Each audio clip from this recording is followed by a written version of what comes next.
예수님밖에 없습니다. 오늘 본문 레위기 2장 11절에서 16절 말씀을 통해서는 소재물에 관한 규례라는 말씀으로 드립니다. 소재물에 관한 규례.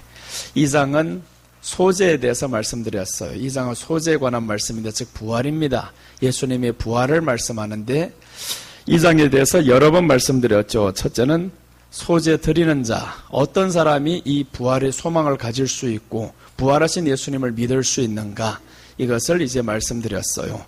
두 번째는 소재의 세 가지 재료에 대해서 말씀드렸습니다. 소재, 이 부활의 재료는 어떠한 것들이 있었는가라는 것을 말씀드렸고, 셋째는 소재를 드리는 방법에 대해서 말씀드렸습니다. 부활하신 예수님 어떠한 방법을 통해서 부활을 하셨는지 이런 것들 말씀드렸고요. 넷째는 소재의 세 가지 요리법, 지난 시간에 말씀드렸습니다. 지난 시간에 소재의 세 가지 요리법을 말씀드렸는데, 첫째는 철판에 구워야 된다라고 했죠. 화덕에 구워야 된다라고 했습니다. 화덕에 굽는다라는 것은 예수님의 십자가 신앙을 의미합니다. 우리가 예수님 믿을 때 고난신앙을 가져야 됨을 의미했어요. 그 다음에 철판에 붙였다라고 했습니다. 철판에 붙인다라는 건 인내신앙입니다. 인내를 해야 됩니다. 무엇이라든지 인내를 못하면 그러면 할 수가 없어요. 그래서 인내신앙을 가져야 된다라고 말씀드렸고, 냄비 것으로 드렸다라고 또한 말씀드렸어요. 이 냄비 것으로 드렸다라는 것은 어린 신앙도 최선을 다해야 한다라고 말씀드렸습니다. 그래서 우리 지난 시간까지 소재의 세 가지 요리법에 대해서 말씀드렸어요. 오늘 이 시간에는 소재물에 관한 규례라는 말씀으로 드립니다. 소재물에 관한 규례예요. 첫째 보시면 이 소재물에 관한 규례는 누룩을 넣지 말라라고 했어요. 자, 누룩을 넣지 말 것이라고 이제 11절에서 말씀하는데, 너희가 여호와께 드리는 모든 소재물에 누룩은 넣지 말지니 너희가 누룩이나 꿀을 여호와께 화제로 드려 사르지 못할지니라. 누룩을 넣지 말라라고 했습니다. 이 누룩이라는 건 부풀게 만드는 것이에요. 그럼 부풀게 만든다라는 것은 죄를 의미합니다.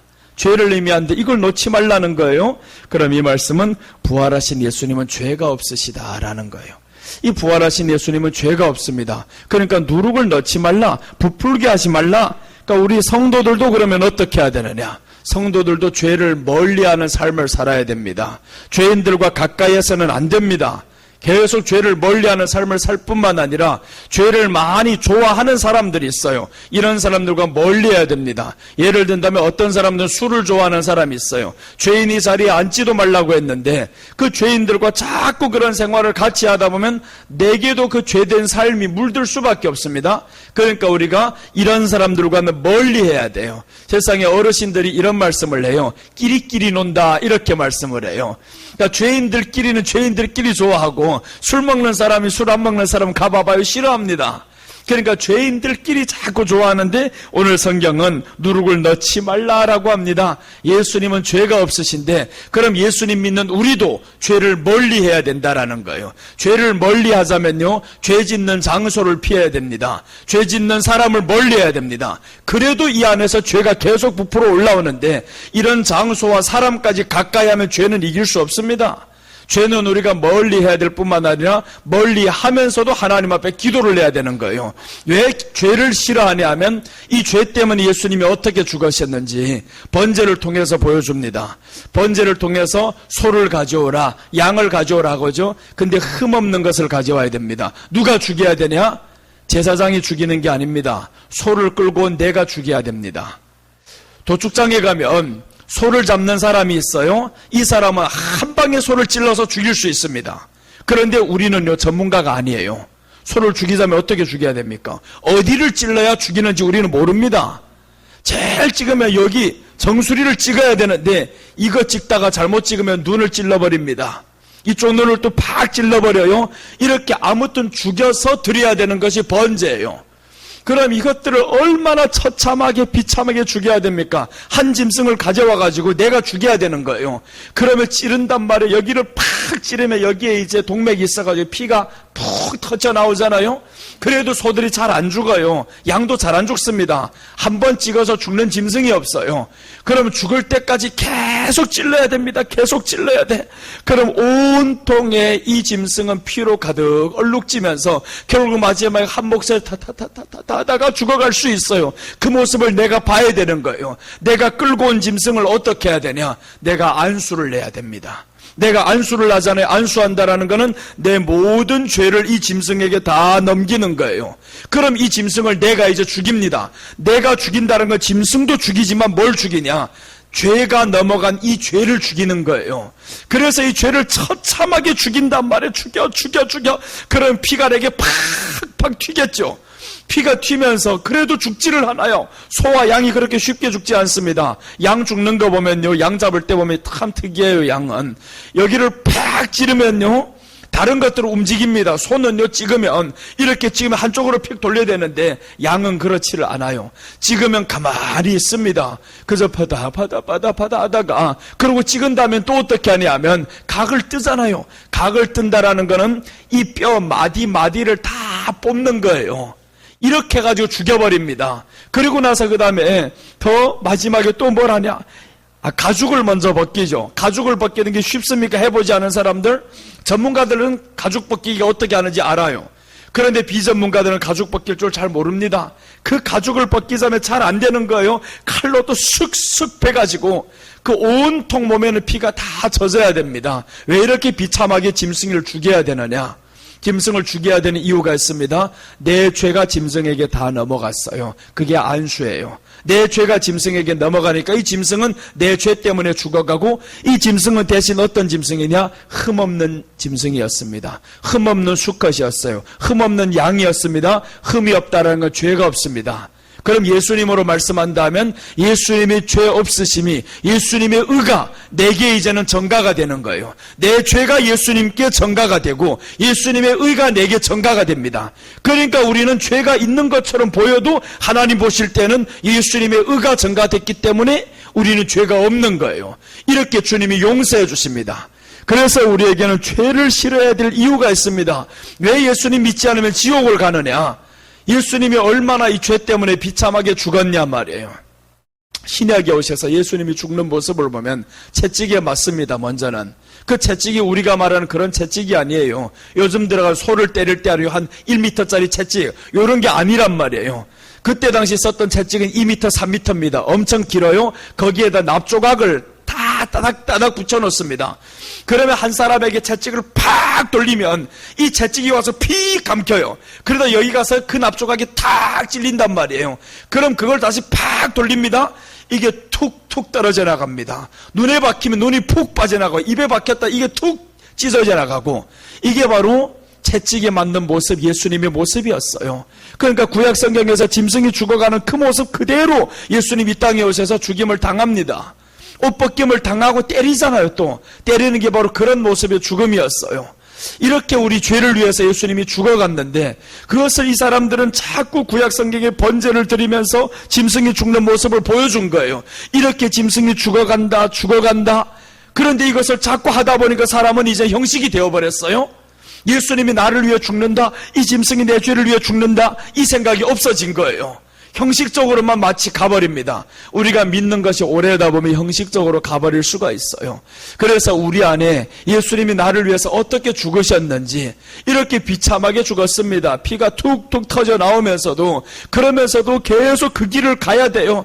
가다 보면 예수님, 우리가 저 고난이라는 그 예수님의 순한 영화를 봤잖아요. 그건 아무것도 아니에요. 가다가 엎어지고 넘어지고 너무 힘드니까 마지막에 성경에 나오는 대로 한 사람을 그 예수님 함께 이렇게 십자가를 지고 가게 하잖아요.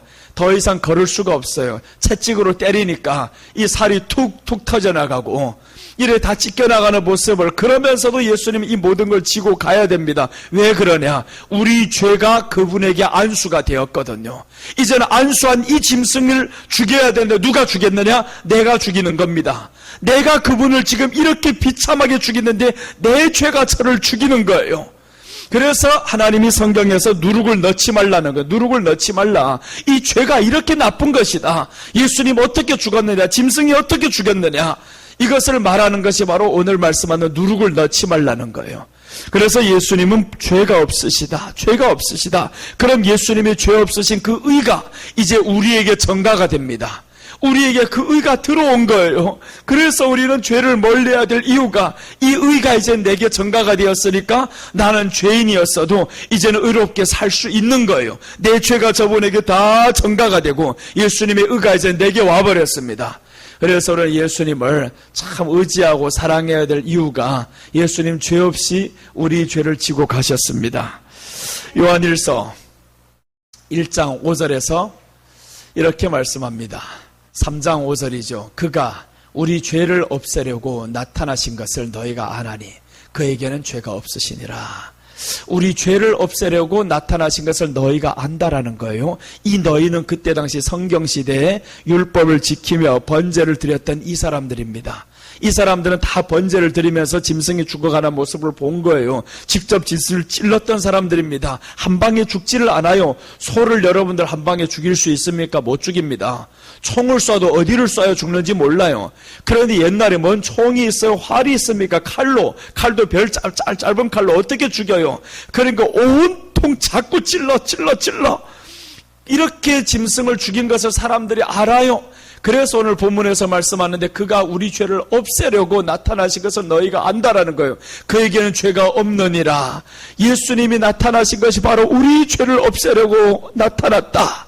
이 성경시대 사람들은 알았어요. 오늘날 우리는요, 이 번제 드리는 과정을 몰라요. 어떻게 드리는지 몰라요. 그러니까 그저 십자가, 예수님 나의 죄를 위해서 죽으셨구나 이러고 있죠. 그 죽으심의 비참한 상상 못합니다. 얼마나 비참하게 예수님이 죽어가는지, 그 짐승이 죽어가는 모습, 뼈마디 하나하나를 각을 뜬다라는 것은, 정말 각을 뜬다라는 거, 이 뼈마디 하나하나를 다 끊어내는 겁니다. 이걸 다 절단시켜요. 이게 뭐냐면 우리 죄를 완전히 절단시키는 예수님의 모습과 하나님의 심판이 이제는 끊어지는 모습이에요. 이게 죄가 끊어지면 우리를 향한 하나님의 심판이 이제는 끊어집니다.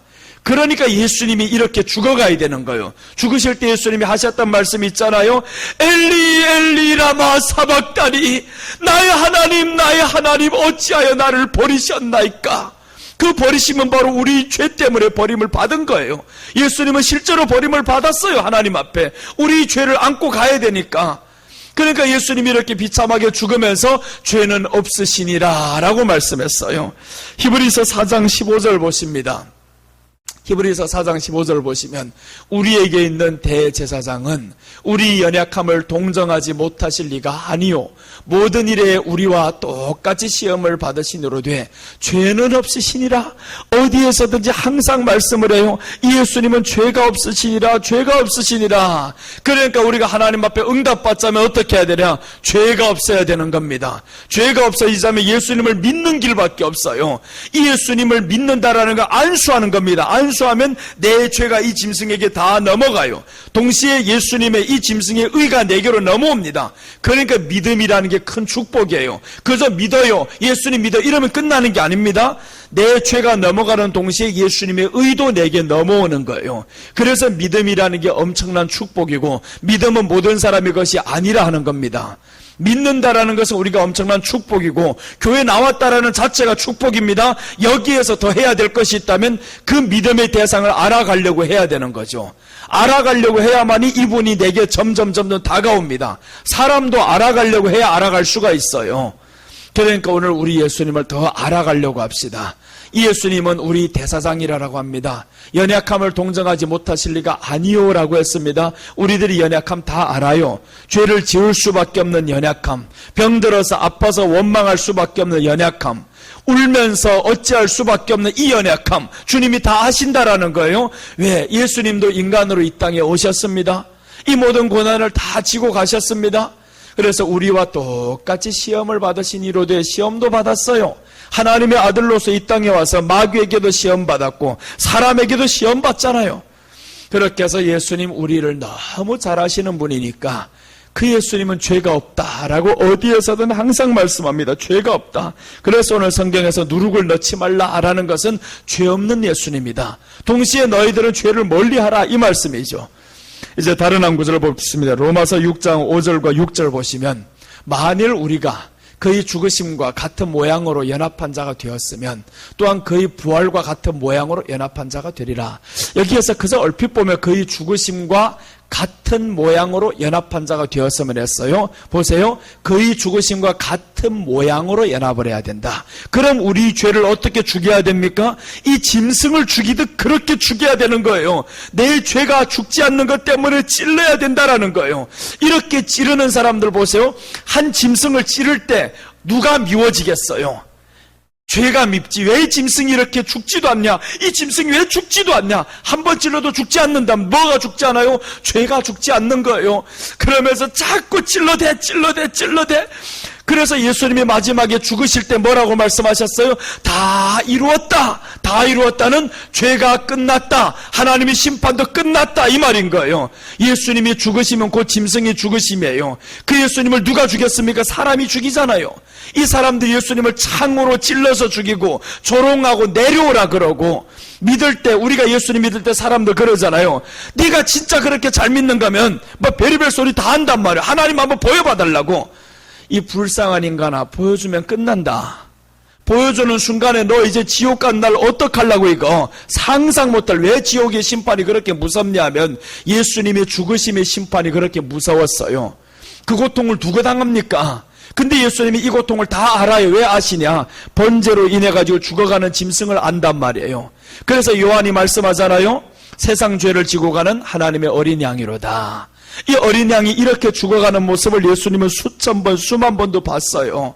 그러니까 내가 이렇게 죽어가야 되는구나. 이 잔을 내게서 옮기시옵소서 하나님이 듣지도 않습니다. 왜 그러냐? 너는 죄가 없는 이로서 이제는 저 죄인들 위해서 죽어야 된다. 이 죄인들이 너에게 안수를 내야 된다. 믿어야 된다. 그래서 예수님의 의를 우리에게 전가시키려고 예수님은 죽음을 선택할 수밖에 없었어요. 피할 수도 없는 죽음이었습니다. 그렇다면 우리에게는 피할 수 없는 믿음이어야 됩니다. 이제는 우리에게 주어진 이 믿음 피해서는 안 됩니다. 이 심판을 감당 못합니다. 이 무시무시한 심판을 예수님이 다 받으시고 이제 돌아가시면서 부활을 하셨어요. 그래서 저기서 하시는 말씀이 그의 죽으심과 같은 모양으로 연합한 자가 되었으면 또한 그의 부활과 같은 모양으로 연합한 자가 되리라. 이제는 우리도 부활했습니다. 예수님이 부활하셔서 사망 권세를 깨뜨려 버렸습니다. 그러면 이제 이 마음의 죄를 향한 두려움도 없어요. 환경을 향한 두려움도 없어요. 그래서 주님의 부활이 우리에게 중요한 겁니다. 십자가가 더 중요하지만 주님의 부활이 우리에게 새로운 소망을 낳는 거예요. 6절에 보시면 우리가 알거니와 우리 옛사람이 예수와 함께 십자가에 못 박힌 것은 죄의 몸이 죽어 다시는 우리가 죄에게 종노릇하지 아니하려 함이니.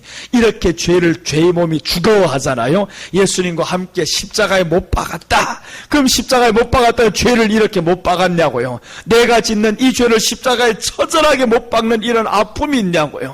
그 아픔을 향해서 죄를 끊어야, 그래야만이 우리가 주님과 십자가에 함께 못 박힌 거예요. 그렇지 않으면 이 주님의 그 은혜의 공로, 피공로를 우리가 알 수가 없습니다. 그래서 우리가 오늘 누룩을 넣지 말라라는 것은 죄인들을 멀리해야 됩니다. 죄를 멀리해야 됩니다. 죄의 장소를 멀리해야 됩니다. 자꾸 믿지 않는 사람들, 죄 짓는 장소, 죄인들, 이런 사람들에게 가면 안 되는 거예요. 멀리해야 됩니다. 그럼 어떻게 전도하라고요? 전도하는 것과 거기 가서 휩쓸려서 같이 노는 것은 개념이 달라요. 그래서 우리가 같이 되지 말아야 됩니다. 오늘 우리가 성경에서 말씀하죠. 누룩을 넣지 말라라고 말씀했습니다. 선악과를 먹지 말라 하면 먹지 않으면 되는데 왜 굳이 먹어가지고 이 난리를 피냐 말이에요. 먹지 않으면 되는데, 예수님을 믿으라고 하면 믿었으면 되는데 믿지 않으니까 계속 비참한 꼴을 당하는 거예요. 자, 오늘 성경에서 말씀합니다. 누룩을 넣지 말 것 하면 부활하신 예수님 죄가 없습니다. 그럼 우리가 이제는 죄를 멀리 하시기를 바랍니다. 죄인들을 멀리해야 되고 죄의 환경을 멀리 하시기를 바랍니다. 그래야 이기는 거예요. 이제 죄의 환경 자꾸 좋아하면 안 되는 거예요. 참 노래방 좋아하고 다방 좋아하고. 내가 옛날에 어떤 우리 사촌형을 만났다가 아니 어디서 만나자고 했는데 다방에 오라는 거예요. 난 다방 그래서 생전 눈 뜨고 그래서 처음 가봤어요. 다방. 무슨 곳인지도 몰라요. 커피 마시는 곳인 줄로 알았어요. 가가지고 커피 시키려고 봤더니 10,000원 하는 거예요. 야, 우리 교회에서 커피 먹으면 100원도 안 되는데 뭐 10,000원이야 이거. 그래 커피 안 마시겠다 그래서 안 된다. 하나는 시켜야 된다는 거예요. 내가 물 달라고. 안 된다는 거 하나를 시켰어요. 그랬더니 맨 여자가 옆에 왔는 거 가라고. 그랬더니 아니 별짓이 다 나와요. 그러니까 나는 그 장소가 처음인데 이 사촌 형이 만나줘가지고 가가지고 전도할 꼬내가지고 갔는데 전도는 커리 개뿔 안 되는 거예요. 그래가지고 이 사람이 이제 다시는 만나잖아. 이제 그런 장소에서 만날 것 같으면 나를 이제 부르지도 말라고 전화도 하지 말라고 확 욕해버리고 끊어버렸어요. 그런 다음부터 다시는 연락도 안 해요. 한 영혼을 불쌍히 여기는 것도 중요하지만 그러나 우리가 그런 장소를 뛰어 들어가 보면요 연약하면 넘어집니다. 연약하게 돼 있어요 사람은. 그래서 장소를 일단 멀리해야 되고요 죄 있는 사람을 멀리해야 되는 거예요. 사람은 죄를 좋아합니다. 불신자들은 죄를 좋아하게 돼 있어요. 그래서 죄 짓는 사람을 멀리하고 죄 있는 환경을 이제는 차츰 멀리하시기를 바랍니다. 아멘 하여서 이제 선악과 먹지 않으면 되는 거예요. 선악과는 안 먹으면 되는데 누룩을 넣지 말라고 하면 되는데 안 넣을 걸 왜 자꾸 넣으려고 하는 거예요. 넣는 게 힘들지 안 넣는 게 힘드나요 그게? 그러니까 넣는 게 사실은 힘든 건데 그 힘든 일을 찾아서 한단 말이에요. 그러니까 예수님이 우리 안에 들어오면 사실 사는 게 편해집니다. 자, 오늘 소재물에 관한 규례 첫째는 누룩을 넣지 말라라고 했습니다. 죄 없으신 예수님입니다. 우리도 죄를 멀리해야 됩니다. 소재물에 관한 규례 둘째입니다. 꿀을 넣지 말 것 됐습니다. 꿀을 넣지 말 것. 11절에 보시면 너희가 여호와께 드리는 모든 소재물에는 누룩을 넣지 말지니 너희가 누룩이나 꿀을 여호와께 화제로 드려 사르지 못할지니라. 이제 꿀을 여호와께 화제로 드려 사르지 못할지니라 라고 했습니다. 꿀을 넣지 말아야 됩니다. 꿀을 넣지 말라고 하는 것은 꿀을 넣으면 모든 음식에 맛이 있어요. 여러분 애들이 왜 치킨을 좋아합니까? 치킨도 일반 후라이드보다는 어떤 치킨을 좋아해요? 양념치킨을 좋아한다거나 뭐 닭강정을 좋아한다거나 이런 걸 좋아한단 말이에요. 떡에도요 요즘에 옛날 떡은 아주 맛없게 했어요. 근데 요즘 떡들은 가운데가 다 뭐가 들어가요? 설탕이 들어간 게 들어갑니다. 달달해야. 이 달달한 게 들어가면 사람들이 어떻게 해요? 과식을 하게 돼 있어요. 음식이 맛있으면 과식을 합니다. 그럼 오늘 이 말씀에서는 꿀을 넣지 말라라는 것은 세상 향락을 멀리하신 예수님을 의미합니다. 예수님은 세상 향락을 멀리하셨어요. 우리도 세상 향락을 사실 멀리해야 됩니다. 왜 향락을 좋아하냐 하면 그게 맛있거든요. 근데 맛있다고 해서 많이 먹으면 탈이 나요. 그래서 세상 향락을 멀리해야 될 이유가 이것들을 내가 즐기면서 살다 보면 내가 빠지게 되어 있다라는 거예요. 세상 것을 다 누리면서 살면 빠지게 되어 있어요. 그래서 우리는 절제하는 삶을 살아야 됩니다. 있으면서도 절제하는 삶을 살아야 되고 그렇지 않으면 언젠가는 너희 가진 거 다 잃을 날이 옵니다. 향락을 누리다 보면 네 건강을 일단 먼저 잃어버려요. 건강 잃어버리면 우리가 보세요. 아픈 사람들 뭘 좋아하시는지를 암병 걸리면 뭘 좋아하실 것 같아요? 차가운 음식을 싫어해야 되는데 차가운 음식이 당깁니다. 차가운 음식이 당기게 돼 있어요. 암병 걸리면 몸이 차가워지는데 찬 음식이 당겨요. 그리고 그 다음에 탄산음료들이 당깁니다. 모든 암병 걸림 이런 것들이 다 당기게 되어 있어요. 그럼 뭐냐면 이런 것들 나를 점점 죽음으로 몰고 가는데 환자는 몰라요. 아는 사람은 알지. 그럼 이 아는 사람이 야 그거 먹지마 하면 자기를 해치는 줄 알아요. 오히려 짜증납니다. 왜 그래나 몸의 반응은 이걸 받아들이기를 원한단 말이에요. 아이들에게 자꾸 싫어하는 것만 해줘 봐봐요. 싫잖아요. 근데 그걸 자꾸 좋아하는 것만 먹여주면 애들 죽잖아요. 애들 비만이 오고 요즘 애들이 비만이 얼마나 많아요. 비만율이 정말 너무 많다 그러는데 이게 뭐냐면 애들 좋아하는 그대로만 자꾸 살게 하니까 그래요. 그래서 오늘 꿀을 넣지 말라라는 건 세상 향락을 멀리한 예수님이에요. 예수님은 세상 향락을 멀리했어요. 성경에 보시면 이렇게 나옵니다. 요한복음 6장 38절 보시면 내가 하늘에서 내려온 것은 내 뜻을 행하려 함이 아니오 나를 보내신 이 뜻을 행하려 함이니라. 나를 보내신 이 뜻은 내게 주신 자 중에 내가 하나도 잃어버리지 아니하고 마지막 날에 다시 살리는 이것이니라. 예수님이 이 땅에 오신 목적에 대해서 말씀하죠. 내 뜻을 펼치러 온 게 아니다. 내 뜻을 펼치러 왔으면 화려한 세상을 살 수가 있었어요. 예수님이 처음에 왔는데 마귀가 찾아오죠. 마귀가 찾아와가지고 예수님께 여러 번 시험하다가 마지막 시험을 한번 봅니다. 마지막 시험을 보면 마태복음 4장에 나옵니다. 4장 9절과 10절을 보시면 이르되 만일 내게 엎드려 경배하면 이 모든 것을 내게 주리라. 이에 예수께서 말씀하시되 사탄아 물러가라. 기록되었으되 주 너의 하나님께 경배하고 다만 그를 섬기라 하였느니라. 이 모든 것을 주는 준다라는 거예요. 천하 만국을 다 보여주면서 너 나한테 한 번만 절해봐라. 한 번만 경배해봐라. 내 모든 것을 다 주겠다. 그럼 예수님은 죽지도 않으시고 이 모든 것을 얻을 수 있어요. 근데 얻는데 누구의 수하가 된 거예요? 그 위에는 마귀가 있지. 예수님이 이 땅에 오시면 마귀의 손에서 우리를 건지러 왔는데 쉽게 건지는 게 아니었습니다. 세상 향락을 누렸을 것 같으면 우리를 건지지도 못합니다. 그러니까 세상 향락을 예수님은 버리셨어요. 오히려 세상 향락보다는 고난을 선택해서 갔습니다. 우리가 세상 향락을 즐기다 보면 하나님 앞에 할 것을 못하게 됩니다. 요즘 들어가지고 사람들이 이런 말을 많이 해요. 교회만 가면 뭘 해라 해. 아니 헌금도 왜 그렇게 교회 가면 하라는지 모르겠어. 11조도 자꾸 하라만 그러고. 그런데 여러분 이게 뭐냐면요. 하라고 하는 것, 성경에 너무 지나치게 우리가 하라고 하면 안 되지만 기본적인 것은 해야 될 이유가 있습니다. 왜 그러냐면 그것을 바친다라는 것은 내가 세상 향락을 그만큼 내려놔야 할 수 있는 거예요. 내려놓지 않으면 그걸 못합니다. 오늘도 우리 성도분 중에서 한 분 참 정말 지난 주간부터 계속 이런 일들이 일어나요. 영상 헌금이 오늘 감사 헌금이 왔단 말이에요. 그래서 또 그러면 이렇게 헌금했다면 이런 수준 낮은 사람들이 있어요. 집사님 했어요? 누구 했냐고 자꾸 물어보는 이런 수준 낮은 사람이 있으면 안 됩니다. 이런 사람이 있으면 안 되는 거. 이렇게 했다라는 것은 뭐냐 하면 오늘 이렇게 하나님 앞에서 100만 원을 했어요. 그럼 이게 뭐냐? 할 수 있었다라는 것은 뭘 내려놔야 됩니까? 그 100만 원을 내게 줄 수 있는 향락이 얼마나 많아요. 이걸 내려놔야 하나님 앞에 할 수 있는 겁니다. 이거는 헌금의 문제가 아니에요. 내가 하나님 앞에서 즐길 수 있는 이 향락을 내려놔야 할 수 있는 거지. 이 100만 원이 뭘 못합니까?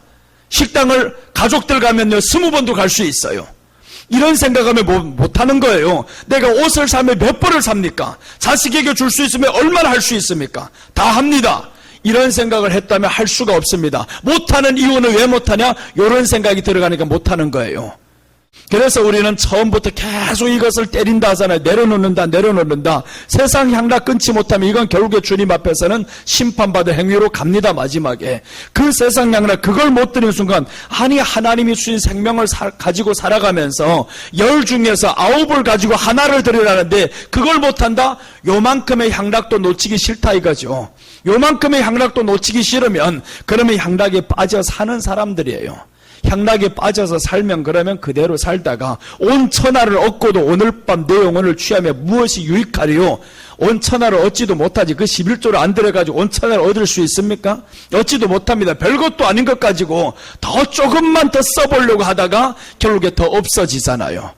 그래서 오늘도 이렇게 하나님 앞에서 참 이렇게 살아가는 거 보면 우리 성도들은 자랑스러워져요. 점점 자랑스러워지고 옛날에는 내가 참 마음이 아팠을 때가 있어. 교회 한번 이전할 때 감사헌금 내는 사람 한 명도 없었어요. 그런데 이제는 보세요. 그렇지 않잖아요. 참 이렇게 얼마나 은혜스러워요. 한 사람 한 사람 계속 나오잖아요. 이렇게 해서 우리 안에 정말 하나님을 향해서 드릴 수 있고 할 수 있었다는 것은 세상 향락을 내려놔야 한다라는 겁니다. 이런 향락을 내려놓으니까 하나님 앞에서 살 수가 있어요. 그럼 뒤에 가서 이름을 오늘 공개하지 않아요. 지난 주간에는 박영순 집사라고 공개를 했는데 이번 주는 공개를 안 해가지고 사람도 얼마 안 되지. 하나하나 다 들어가면서 물어보는 사람이 있으면 쫓겨날 생각하고 물어보세요. 그렇게 하고 물어봐야 되는 거예요. 아주 수준 낮고 질 낮은 사람들이요. 안 좋은 사람들, 이런 사람들 없어야 돼요.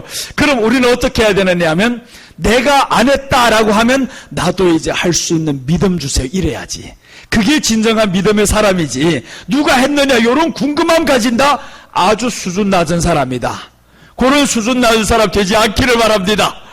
누구 했는가 하고 물어보지도 말아요. 또 옆에 사람들 장로님 했어요? 권사님 했어요? 집사님 했어요?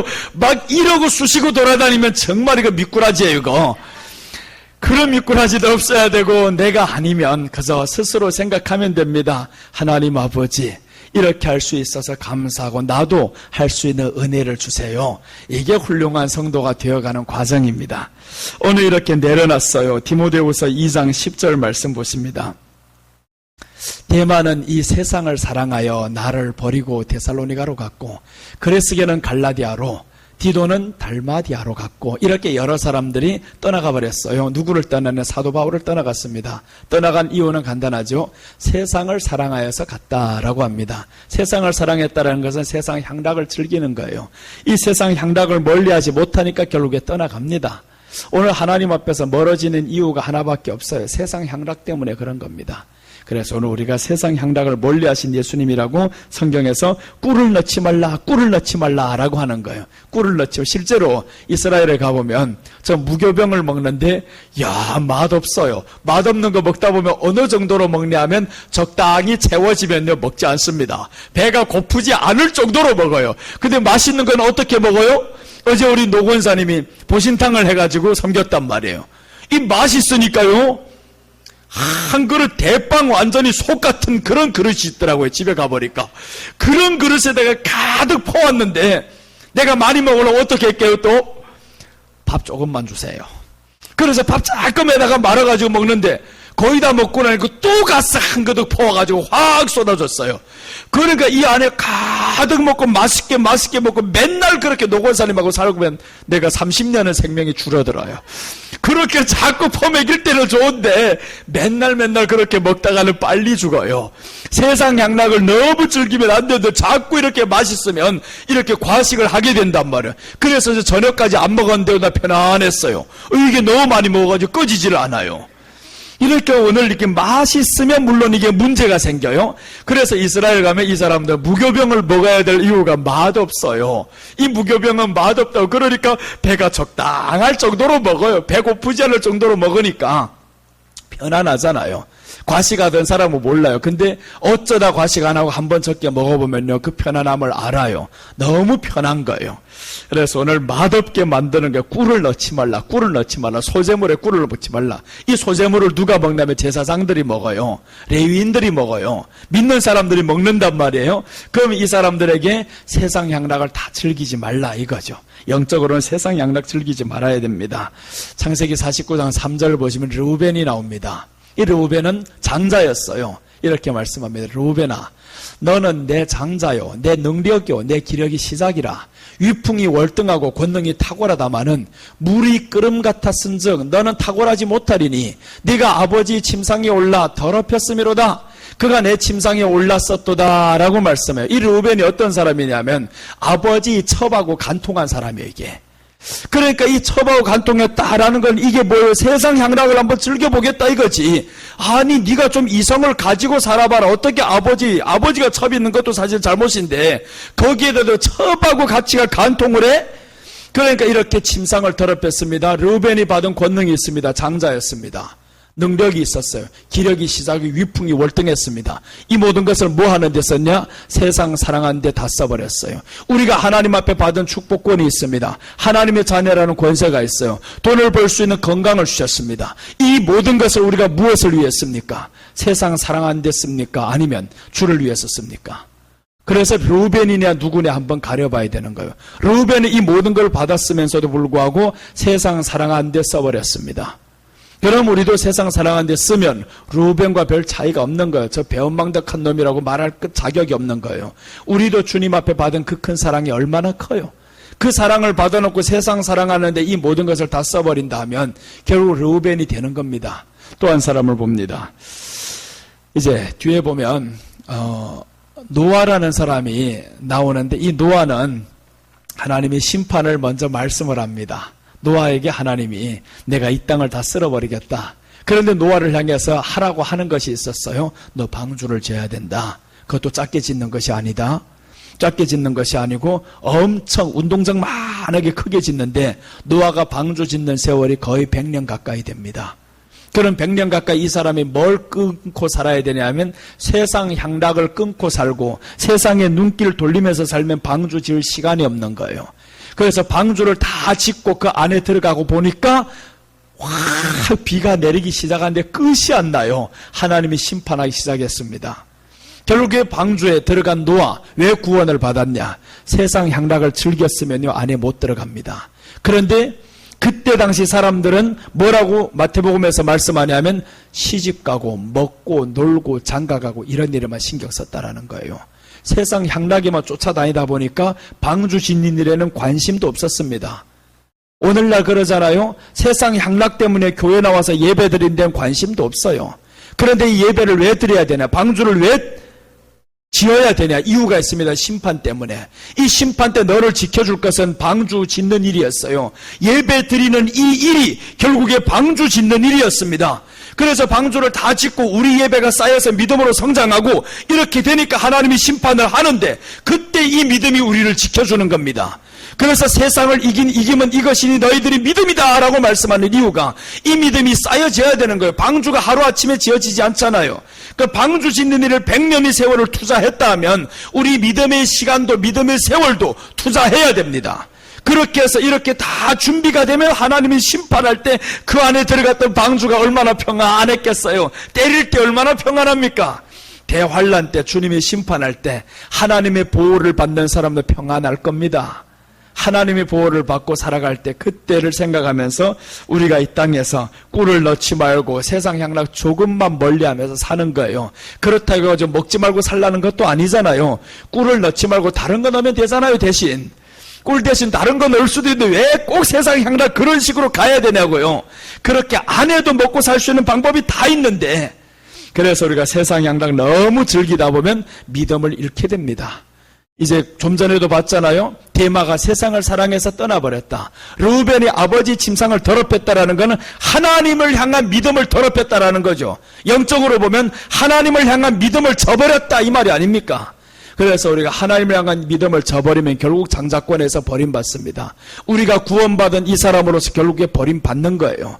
하나님을 향한 믿음 저버리지 맙시다. 세상 사랑하지 말고. 마지막 하나입니다. 소재물에 관한 규례 셋째는 소금을 칠 것이다 라고 말씀합니다. 소금을 쳐야 됩니다. 첫째는 누룩을 넣지 말라고 했죠. 부활하신 예수님 죄가 없습니다. 둘째는 꿀을 넣지 말아야 됩니다. 세상 향락을 멀리하신 예수님이었어요. 소재물에 관한 규례 셋째, 소금을 치라 라고 말씀합니다. 13절입니다. 네 모든 소재물에 소금을 치라. 네 하나님의 언약의 소금을 네 소재에 빼지 못할지니 네 모든 소재 예물에 소금을 드릴지니라. 이제는 소재물에 소금을 치라 라고 했습니다. 소금이라는 것은 부패하지 않게 만드는 겁니다. 즉 맛을 내는 거죠. 맛을 낸다, 부패하지 않게 한다, 썩지 않게 한다. 그러면 우리와 하나님과의 관계에서 이미 부패해서 끊어졌습니다. 더 이상의 우리는 죽어서 하나님께 갈 수가 없어요. 근데 이 사이를 부패한 것을 맛을 내는 겁니다. 맛을 내려고 예수님이 이 땅에 왔어요. 우리와 하나님을 자꾸 엮어주려고 이 맛을 내려고 오셨단 말이에요. 그러니까 모든 소재물을 소금을 치라라고 하는 것은 화목하게 하는 역할입니다. 화목하게 하고 썩지 않게 만들고. 그래서 예수님은 하나님과 우리 사이를 화목시키셨습니다.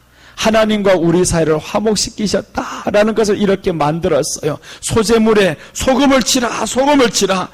인간 사이의 화목을 이루셨다라는 게 얼마나 중요합니까? 하나님과 우리가 이제 화목이 됐다라는 거, 이건 상상 못할 은혜 중에 은혜예요. 하나님과 우리가 화목됐다?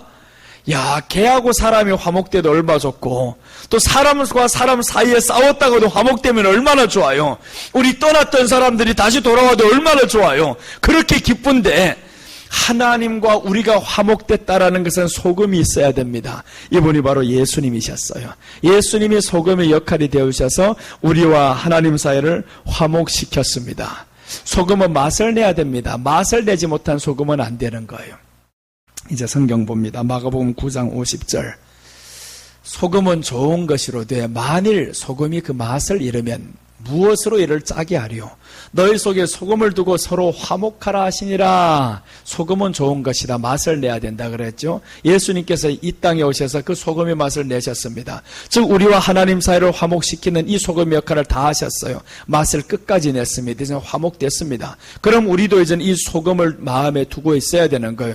하나님과 우리 사이에 이제는 화목이 되었습니다. 이 화목이 되려면 뭐가 없어져야 되는? 앞에 있는 번제, 죄가 누룩이 들어오지 말아야 되는 거예요. 거예요. 그래야 하나님과 늘 화목이 되고, 더 나아가서 이 화목에는 이거 있습니다. 좌우로도 화목이 돼야 되는 거예요. 사람과 사람 사이에 화목이 돼야 됩니다. 그래서 우리 교회 성도들은 다투면 안 된다는 거예요. 어떻게 다툴 수가 있습니까? 교회 안에 성도를 다투면 이건 죽음인 거예요. 예수님 소금 맛을 버리는 겁니다. 우리 안에는 소금이 들어와서 다툼이라는 게 있으면 안 되는데, 다툴 때마다 우리는 회개하시기를 바랍니다.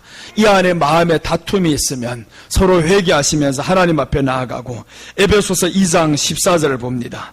그는 우리 화평이신지라 둘로 하나를 만드사 원수된 것 곧 중간에 막힌 담을 자기 육체로 허시고, 원수가 되었던 우리였습니다. 하나님과 원수가 된 이것을 지금 중간에 막힌 담이 있었는데 육체로 헐었다. 이게 십자가잖아요.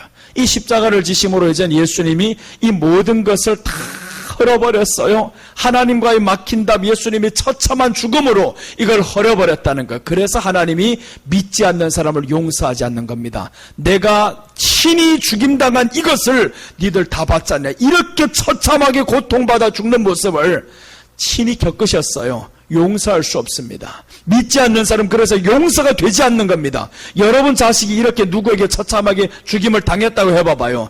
그쪽 집의 자식 용서가 되겠는가고요? 용서 안 됩니다. 그럼 어떻게 해야 되냐? 내가 당신께 무릎 꿇고서 내가 당신 자식의 역할을 다 해야지. 내가 당신 자식의 역할을 하겠습니다. 이렇게 당신 자식이 죽었으니까 내가 이제 내 인생을 포기하고 이제 당신 자식이 되어서 평생을 효도하겠습니다. 그러면 이게 용서될 수는 있어요. 마음에는 조금은 이게 아픔이 있어도 바로 그거죠. 예수님이 지금 하나님의 아들로 오셔서 우리를 위해서 죽으셨습니다. 처참하게 죽었으니까 그럼 우리가 이제 누가 되는 거예요? 하나님의 아들, 딸이 되는 거예요. 하나님의 아들, 딸이 되어서 이 못한 효를 다하겠습니다. 그래서 예수님이 가실 때 그러잖아요. 내가 남은 고난을 교회에 주노라 하잖아요. 교회에 남은 고난이 있습니다. 이제 우리가 하나님의 자녀로서 예수님이 당하신 그 고난, 이 고난을 하나님의 자녀 예수님이 이 땅에서 33세까지 살면서 끝나버렸습니다. 그럼 우리가 평생을 살면서 이제는 하나님의 자녀다운 삶을 이 땅에서 살아서 그 자녀의 모습을 하나님 앞에 보여드려야 됩니다. 예수님이 하나님의 뜻을 이룬 것처럼 우리가 이 땅에서 하나님의 뜻을 이루어 나가야 되는 거죠. 자, 이렇게 해서 소금을 쳐야 됩니다. 하나로 만들어야 되는 거예요. 하나님과 우리가 하나가 된 것 바로 예수님 때문이었어요. 그래서 우리가 서로가 화목이 되고, 이 화목한 사람들은 너무 행복합니다. 화목하지 않은 집안꼴들 보면요, 천하를 다 줘도 금을 다 줘도 이거는 정말 살맛이 안 나는 거예요.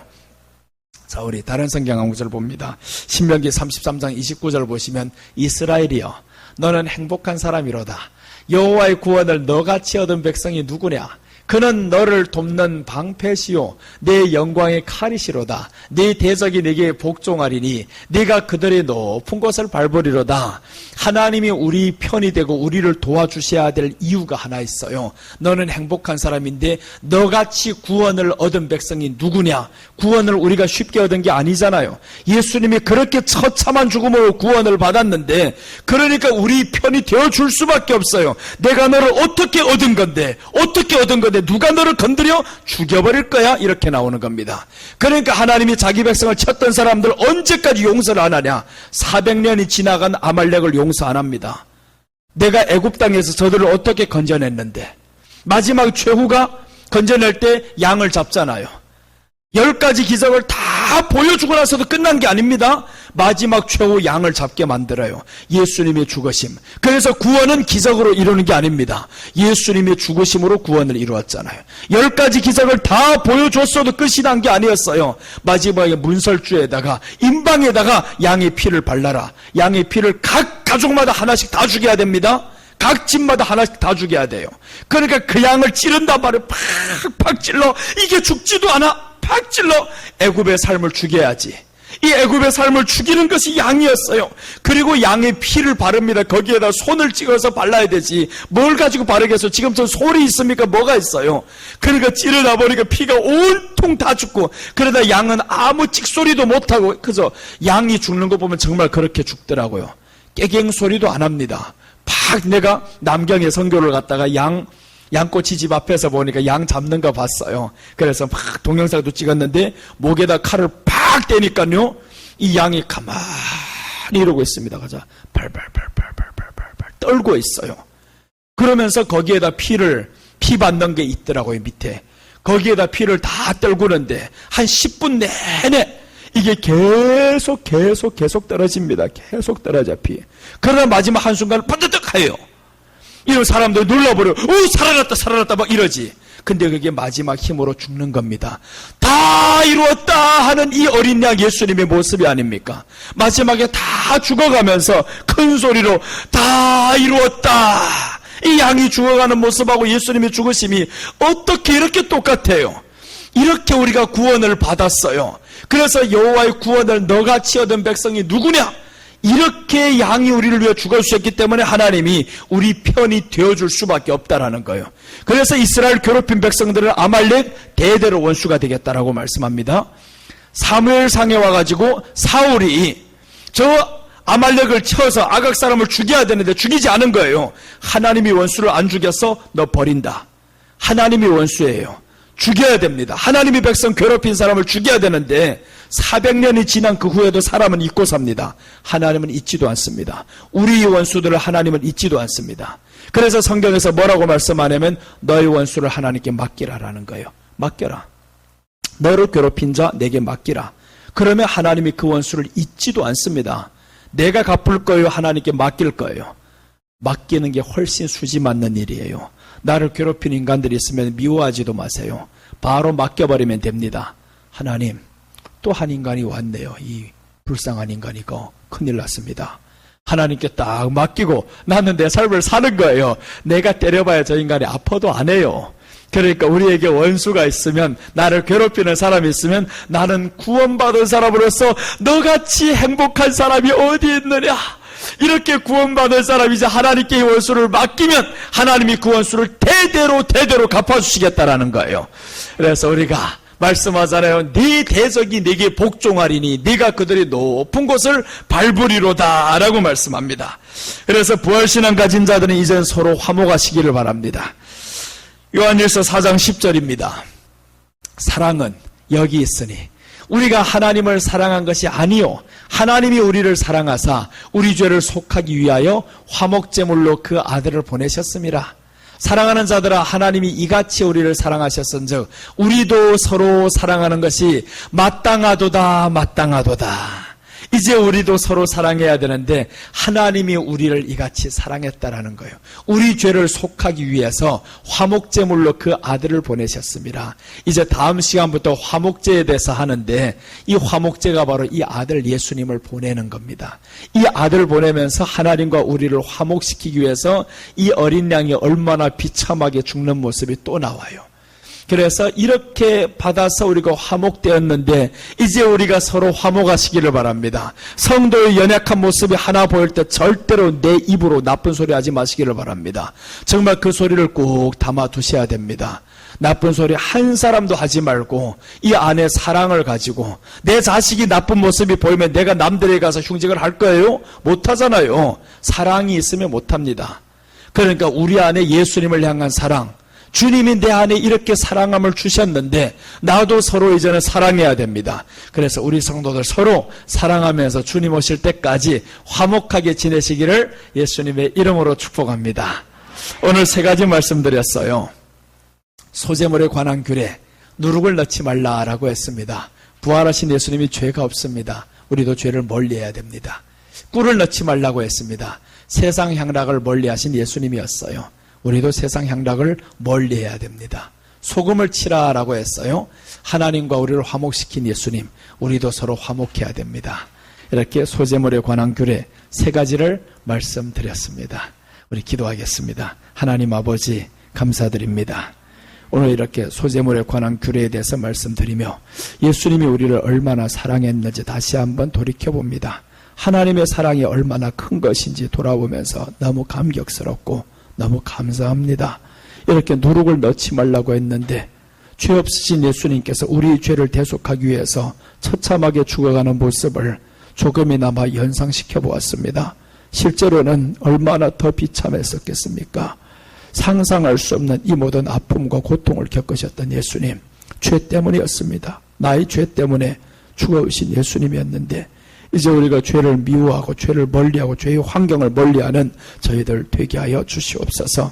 꿀을 넣지 말라고 신신당부했습니다. 세상 향락을 멀리해야 되는데 세상 쫓아다니는 대마가 되지 않게 하시고 정말 예수님 말씀 쫓아서 세상 향락 조금이라도 내려놓으면서 살 수 있는 우리 모두가 다 되게 하여 주옵소서. 소금을 치라고 했습니다. 하나님과 우리 사이 소금 되신 예수님, 이제 하나님과 화목을 이루었으니 우리 서로가 화목을 이루는 저희들 되게 하여 주시옵소서. 이 시간 축복하신 주님 앞에 감사와 찬양과 영광을 돌려오며 다시 오실 예수님의 이름으로 기도드립니다. 아멘. 반드시 심령이 부흥이 일어나야지 정말 이 타락한 세상에서 그대로 휩쓸려 가다가는 다 죽을 수밖에 없어요. 부흥 한번 찬양을 드리며 준비한 예물을 드리겠습니다. 이 땅의 황무함을 보소서. 하늘의 하나님 긍휼을 베푸시는 주여 우리의 죄악 용서하소서. 이 땅 고쳐주소서.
세 번 하고 하나님 앞에 기도드리겠습니다.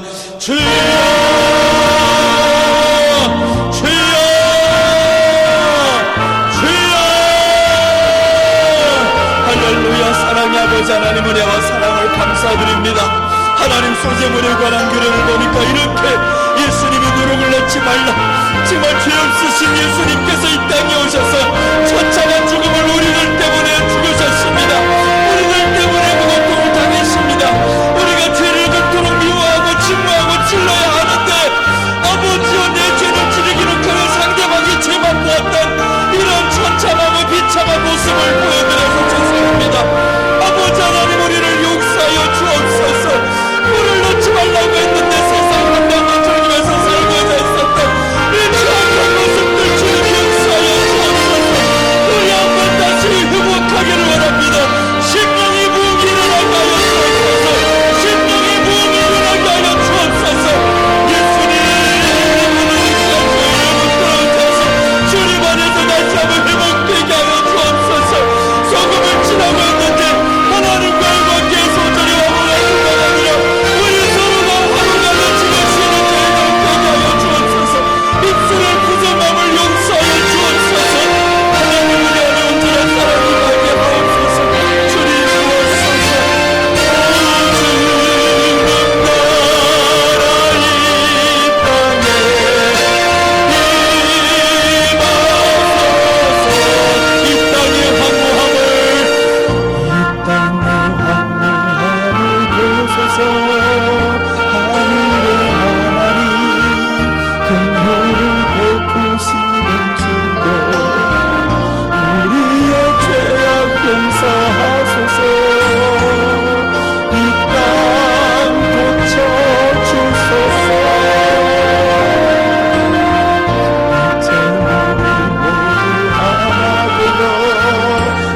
기도하겠습니다. 다 같이 일어나서 가슴에 두 손을 얹고 마음에 무거운 짐 진 사람들은 마음에 손을 얹으시고 육신의 질병을 가진 사람들은 아픈 부위에 손을 얹으시고 하나님 앞에 기도하겠습니다.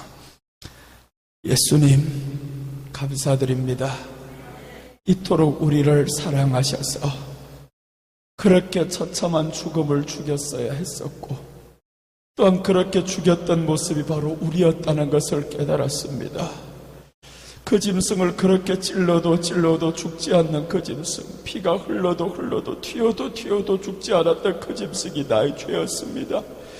예수님께서 이렇게 이 모든 죄를 지고 가시다 보니 얼마나 처참하게 피를 흘리고 흘려도 죽지 않으시고 십자가에 못 박혔어도 제대로 죽지 않고 피를 다 흘리시기까지 주님은 당하셨습니다.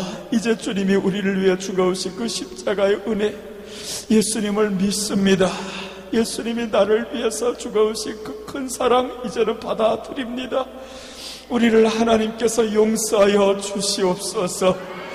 예수님의 의가 우리 안에 온전히 점가되어서 이제는 예수님을 믿음으로 죄를 멀리하겠습니다. 죄의 장소를 싫어하겠습니다. 죄의 사람을 또한 멀리하겠습니다. 세상 향락을 또한 멀리하겠습니다. 소금을 치며 서로 화목하겠습니다. 가장 사랑해야 될 가족들과 성도들 서로 사랑하며 우리 모두가 그렇게 살기를 다짐합니다. 주님께서 지켜주시고 오늘 하나님 앞에 무거운 짐을 가지고 나온 사랑하는 신명들 가슴에 손을 얹었습니다. 주님 수고하고 무거운 짐진 자들아 다 내게 맡기라고 하셨사오니 이제 주님의 짐을 지고 갑니다. 주님께서 저희들의 짐을 해결하여 주시옵소서. 아픈 몸에 손을 얹었습니다. 이 모든 육신의 질병을 이미 예수님께서는 다 채울하셨고 이제 고침받는다고 하셔서 주님의 말씀으로 선포합니다. 예수님의 이름으로 명하노니 모든 약한 질병들은 떠나갈지어다. 우리 성도를 괴롭히는 모든 질병들은 떠나갈지어다. 주께서 이 시간도 함께 하심을 감사합니다. 또 주님 앞에 드려진 예물을 주님 받으시옵소서. 하늘의 복으로 채워주시고 땅에 기름진 것으로 주셔서 하나님 앞에 섬기기에 부족함이 없게 하시고 이 땅에서의 가난이 끊어지게 하여 주시고 하나님께서 불을 주셔도 세상 향락을 누리는 데 사용하지 않겠습니다. 주님께서 저희들을 지켜오셔서 주님 오시는 그날까지 더욱 하나님 앞에 살아가는 우리 모두가 되게 하여 주시옵소서. 지금은 우리 주 예수님 그리스도의 은혜와 하나님 아버지의 무한하신 사랑과 성령님의 내주 역사인도 충만하심이 오늘도 말씀 안에서 예수님을 바라보며 죄를 멀리하며 향락을 끊기를 원하고 예수님과 화목을 이루고 또 성도들 서로 화목을 이루기를 원하는 모든 신명들 머리 위에 지금부터 영원토록 함께 하시기를 간절히 축원하옵나이다. 아멘.